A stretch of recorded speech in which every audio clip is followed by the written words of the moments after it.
9 मई की तस्बीह पढ़ते पढ़ते PMLN पागल हो जाएगी।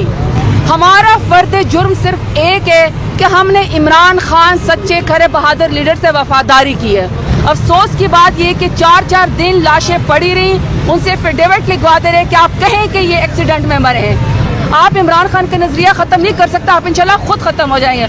आप जो मर्जी हमें आप जबर और जुल्म करें, इमरान खान का साथ हमने नहीं छोड़ना। मेरा लीडर सच्चा है, खरा। अस्सलाम वालेकुम नाज़रीन इकराम, जेल से इमरान खान साहब के कुछ अहम पैगामात आए हैं, इस पर बात करेंगे। पहले आप ये वीडियो मुलाहिज़ा कीजिए। बहादुर है, यहाँ पे लीडरान मौजूद हैं, खवातीन मौजूद है, वर्कर्स मौजूद हैं, और ये ऐसे जो हैं हमारे ऊपर बोगस केसेस हैं कि हमारे जो दाएं बाएं वकला खड़े हैं, वकला के ऊपर भी इन्होंने खैर से केसेस किए हैं। यानी काला कोड भी इस वक्त जो है वो उसके ऊपर फर्द जुर्म आयद हो रही है। जो फर्द जुर्म हमारे ऊपर आयद हो रही है, देखिए ये वो जराइम है जो हमने किए ही नहीं है। ये वो जराइम है जो हमें पता ही नहीं है कि फैसलाबाद में या डेरा गाजी खान में या गुजरावाला में, लाहौर में, सरगोदा में या पूरे पाकिस्तान में पता नहीं हम उड़ के चले गए थे या कौन सा इन्होंने तरीक़ेकार हमारे ऊपर अपनाया। 9 मई की तस्बीह पढ़ते पढ़ते PMLN पागल हो जाएगी, लेकिन सबूत इसलिए नहीं मिलेगा। हमने तो कहा है कि आप जुडिशल कमीशन बनाएं, 9 मई का भी बनाएं, आप 26 नवंबर का भी बनाएं। हमारा फर्द जुर्म सिर्फ एक है कि हमने इमरान खान सच्चे खरे बहादुर लीडर से वफादारी की है, और मेरे लीडर इमरान खान का फर्द जुर्म ये है कि वो हक के साथ डट के खड़ा हो गया। वो 150 रुपए के स्टाम्प पेपर के ऊपर भागा नहीं है, वो पाकिस्तान में मुकाबला कर रहा है, उसको खुददारी की सजा मिल रही है, पाकिस्तान से मोहब्बत की सजा मिल रही है। यही हमारा फर्ज है जुर्म। सबसे पहले मैं आपको ये बात बता दूं कि हमारा पहला मीडिया के तवस्सुत से, आपके तवस्सुत से तमाम दुनिया को इस वक्त हम एक ही बार बार कर रहे हैं कि जो लोग 24 नवंबर को मेरे लीडर इमरान खान की कॉल के ऊपर गए डी चौक में, वो अपनी ज़ाती मफाद के लिए नहीं गए थे, वो अपने ज़ाती झगड़े के लिए नहीं गए थे, वो बैंक लूटने नहीं गए थे, वो चादर और चार दीवारी को पामाल नहीं करने गए थे। वो बहुत आइडियोलॉजी वाले पढ़े लिखे लोग थे, खवातीन थे, बुजुर्ग थे, बच्चे थे, नौजवान थे, जो इसलिए गए थे कि बेगुनाह लोगों को, मेरे लीडर समेत बेगुनाह लोगों को आपने जेल में डाला हुआ है। जब आप तरमीम करते हैं तो आप दस्तूर के ऊपर डाका डालते हैं, पार्लियामेंट को रबर स्टैंप के तौर पर इस्तेमाल करते हैं, और आप माएँ बहनें बेटियां अगवा करके आप जो है कानून साजी करते हैं। तीसरा ये कि 8 फरवरी को इमरान खान की पार्टी को तोड़ के आपने 200 से ज़्यादा निशाना दिए, फिर भी 8 फरवरी को तो 3 करोड़ से ज़्यादा वोट इमरान खान के नाम पे पड़ा। उसको वज़ीर आज़म होना चाहिए था, उसको तो आपने काल कोठरी में डाल दिया, और 17 सीटों वाली जमात को आपने हमारे सर के ऊपर मुसल्लत कर दिया।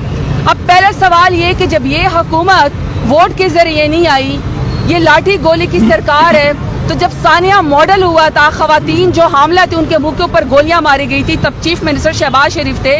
इसी तरीके से सानिया डी चौक हुआ 26 नवंबर को, निहत्ते लोगों के ऊपर गोलियां चलाई गई, हमारे 12 लोग शहीद हो गए। और मैं बार बार एक ही बात करती हूँ, जब आपका प्यारा इस दुनिया से चला जाता है तो आपने मिट्टी के हवाले करना होता है, मुसलमान है।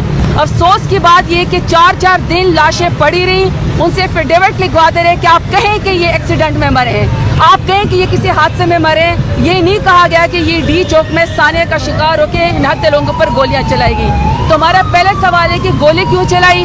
आपने मुज़ाकरात का मुझसे सवाल किया। देखें, मेरे लीडर से जब मैं 26 नवंबर के बाद अपने एक केस में जब पटियाला जेल में फर्द जुर्म आयद होनी थी, एक और बोगस केस में, जब मैं वहाँ पे गई तो खान साहब ने मेरे सामने कमेटी बनाई। देखिए, खान साहब सॉलिटरी कन्फाइनमेंट में हैं, खान साहब को बाहर वॉक करने की इजाज़त नहीं, एक्सरसाइज की इजाज़त नहीं, टीवी देखने की इजाज़त नहीं, अखबार पढ़ने की इजाज़त नहीं, इसके अलावा उनको फैमिली से मिलने की इजाज़त नहीं, उनके बेटों से बात करने की इजाज़त नहीं।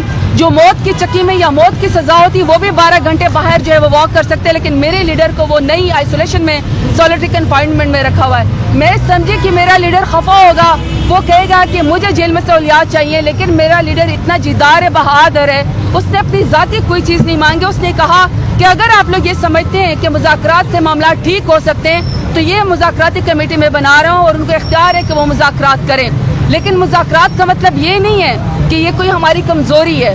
मुज़ाकरात का मतलब ये कि मेरा लीडर इंतहाई में चोर पॉलिटिकल लीडर है जो पूरे पाकिस्तान को आपस में जोड़ सकता है, इससे उसने मुज़ाकरात की बात की। और जब हम मुज़ाकरात की टेबल पे बैठेंगे हुकूमत के साथ, और हुकूमत को बैठना चाहिए, हुकूमत राय फरार न करे, हर वक्त लोगों को गोलियां न मारे, पाकिस्तान की सबसे बड़ी पार्टी को ख़त्म करने की कोशिश ना करें। आप इमरान खान का नजरिया ख़त्म नहीं कर सकता, आप इंशाल्लाह खुद ख़त्म हो जाएंगे।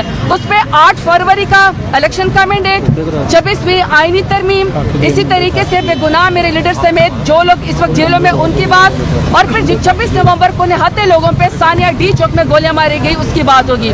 आपने मुझसे सवाल किया सिविल नाफरमानी का। देखिए मेरी बात सुने, मैं तो बार बार एक ही बात करती हूँ कि उसकी नौबत ना आए, वो हमारी टेबल के ऊपर है। कल मौलाना फजल रहमान साहब बात कर रहे थे मदारस एक्ट की, मदारस के लोगों को मजबूर किया जा रहा है। आप हमारे लोगों को मजबूर न करें कि आपका दाल दलिया जो है वो ना खरीदें। आप ये समझे कि जो हमारे लोग हैं ना, ये पाकिस्तान का एक जलसा हो गया। तो जो मेरा लीडर सिविल नाफरमानी का कहेगा कौम मानेगी, जब मेरा लीडर कहेगा कि दोबारा आप लोगों ने इकट्ठे होना है और आपने अपने हक के लिए आवाज़ उठानी है, लोग निकलेंगे। क्योंकि पाकिस्तान के लोग समझते हैं कि दुनिया में पाकिस्तान में इस वक्त अगर पाकिस्तान को कोई मुकदमा लड़ सकता है, अगर पाकिस्तान को कोई क्राइसिस में से निकाल सकता है, तो वो सिर्फ एक वाहिद लीडर इमरान